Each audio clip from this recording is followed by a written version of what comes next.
Greetings, Star Trek modelers. Some of you old-timers are going to remember this kit. This is the 1966 AMT USS Enterprise kit. This is the first release of this model right after AMT got the license from Paramount and the original series was being broadcast. Now, this model is part of history now, since this kit's been out on the market for over 40 years. And still going strong, so I thought we'd take a look at this kit and what it came with back at the time. There's been quite a bit of kicking around on the internet forums of what this kit came with and what it did and didn't have. This kit is 100% original on the inside, so we'll go ahead and take a look. I've also got the 1967 Alien Battlecruiser, which later became the Klingon Battlecruiser, with lights that I'll do here as soon as we're done taking a look at this one. So here we go. This box is kind of beat up, but you have the classic box art, which I believe in '68 they completely updated this, changed it to an actual photograph of the model that we've all seen orbiting Earth. One of the big things that you notice right away when you take a look at this is that this clear display stand was included with the kit. And this stand is unique in the fact that it's a fairly sturdy design, and it quite a bit superior to all the stands that they released later on, and would have been interesting to see how this looked. I don't ever plan on building this kit, but it's something that they decided to drop after that.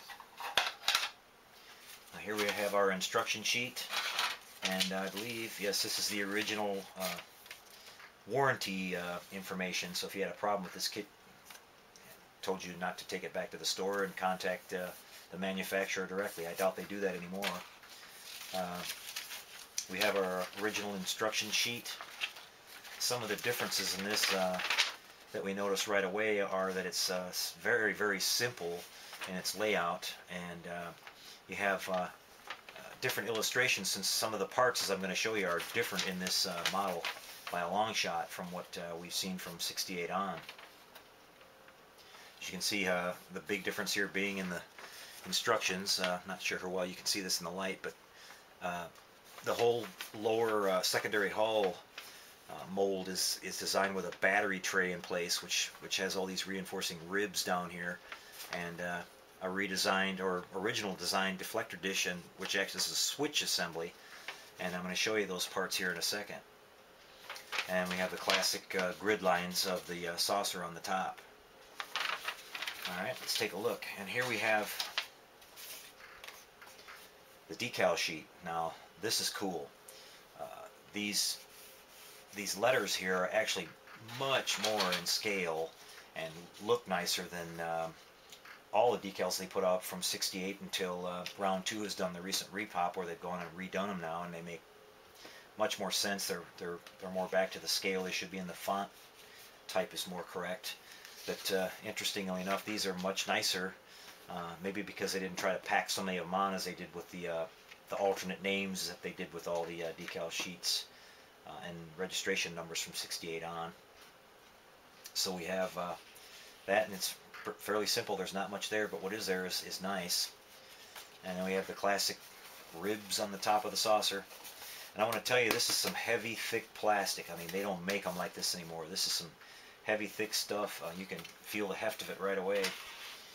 This is the lower secondary hull assembly I wanted to show you. Hopefully you can see it in these pictures. The lighting's not so good. All this ribbing is molded in here, and this is a strong piece. I mean, it's amazing to me how different this is than the later releases and how much better it's made. I was test fitting a couple of these pieces together, and the fit on this stuff is fantastic. And here's one thing I remember. The early versions of this kit, this mounting system for the warp engines was extremely poorly designed. You basically put the two halves together and you slide it into the hull and slide this kind of clip that goes in here and glue it in place. Well, you always had a problem with the nacelles either going this way, or back and forth. It just wasn't very good. They fixed that to a pretty good degree in the later releases. This is a thing that I noticed right off the bat as well. This deflector dish assembly, which actually got a little piece of flash stuck in there. But this whole assembly here has been designed differently. We have here part of the battery tray assembly, and this is actually part of the switch. When you push this deflector in and out, it actually puts pressure on the battery here and turns the lighting system off and on. Or you may, I believe you may be twisting it a little bit or something like that, but I have to look at the instructions a little further, as simple as they are. But this deflector dish itself, the mold is much more accurate than the later release. You have a bigger dish, number one, and number two, you have no kind of odd stepping going on or angling going on that you have on the newer dish. And it's just much more closer to the accurate one. And here we have the Bussard collectors. Now you notice right off the bat that this is a completely separate part on the 68 and later kits. This cap basically goes on your warp nacelle, and then this little piece here glues on separately. But what we have here is we actually have spacing in between here, where the other is just one kind of molded piece. And it's a little bit different there. And also at the rear, if I can find one of the rear engine caps here. Okay, this piece here is completely smooth, whereas we all remember the little ball kind of sticking out here, kind of part of the exhaust. The ribbing is still in place on the top, but otherwise either smoothies, and I suppose with a little paint detail you could kind of mimic the grilling, the grill type look, I believe, from the second pilot episode, if you wanted to do a look like that with those caps. The warp nacelles here, halves appear to be pretty much unchanged on later releases. I do notice that we do have more contact points with these halves than you had in some of the later releases as well. I guess those got molded out after a period of time. These are very, very pronounced, and they're big. I mean, this thing is just, it was built heavy duty compared to the flimsier later versions. Here we have the green molded transparent parts. This was done for the lighting effect, to give it kind of a greenish glow. Later molded in clear. That was changed at some point. I'm not sure exactly when. And what else do we have here? Some type of literature from the day. All this for only 10 cents. A bunch of books and some space stuff. Those were the days. Alright, so that's a look at the original 1960s. Oh, at least, last but not least here, I better show this, since it's the main attraction. This is the actual lighting kit. It's 2 rice bulbs mounted on a wiring harness with a couple of very small screws and some small copper tabs that actually touch on the battery ends and make the contact to light it up. You can't see them in here because they've turned black with age, but and it's still all there. And that's it for the 66 Enterprise. Up next I'll be having a look at the 1967 Alien Battlecruiser. Well, here it is. as released in 1967, the AMT Alien Battle Cruiser as seen on Star Trek. There's an interesting story behind this. The actual designer of the ships for Star Trek on the original series was a guy by the name of Matt Jeffries, and Matt Jeffries actually designed this ship specifically for the AMT Model Corporation. So the story behind this is this ship and this kit were actually released before the ship was actually seen on the series. They had not decided on a name for the alien enemy at that point. So we have the Alien Battle Cruiser as seen on Star Trek. As we'll see, here we have some of the box art here. There's a special free offer from NBC for original Star Trek merchandise. You can see in this little coupon here, you can get note paper, decals, bumper stickers, film clips from the actual TV show. So already in '67 they were pretty heavily marketing Star Trek. Although I have an idea that they had no idea back in the day how popular these kits would be and how long lasting and how long they'd still be around. Here we have the instruction sheet, and as we see, by the time the kit was finalized, somewhere between the design of the box art and the actual instruction sheet, we now see that Klingon has been added to the title. So we've got Klingon Battle Cruiser Spaceship. And we have also some big differences in the instruction sheet. Curiously, some of the, obviously here, some of the Trek canon hasn't been established, since the photon launcher here in the assembly instructions is referred to as an antenna. So that's interesting. Down here we have the wiring and light placement instructions for the lighting system, basically showing the installation and running the wires back through the neck of the model. And we have some real basic assembly directions here for assembling the bridge on top of the boom. And I'll show you those parts here in a second. We've got some differences in some of the plastics and chrome that were issued with this kit. And on the reverse, you've got your alternate display method for hanging with a string. That's very similar to what they've done over the years. And you've got obviously the same stand that we saw in the '66 Enterprise, and I'll be showing you that as well here in a second. And then this little sub-assembly area box down here, which shows the battery tray and how things go in there. The batteries, the terminals, how the switch operates. All part of history. Like I said, this kit was only produced for 1 year, and then they dropped the lighting system and completely redesigned some of the parts and the instruction sheet from that date on. Okay, so we'll have a look inside. And right away we see here's our free Star Trek merchandise offer, and we have our display stand again.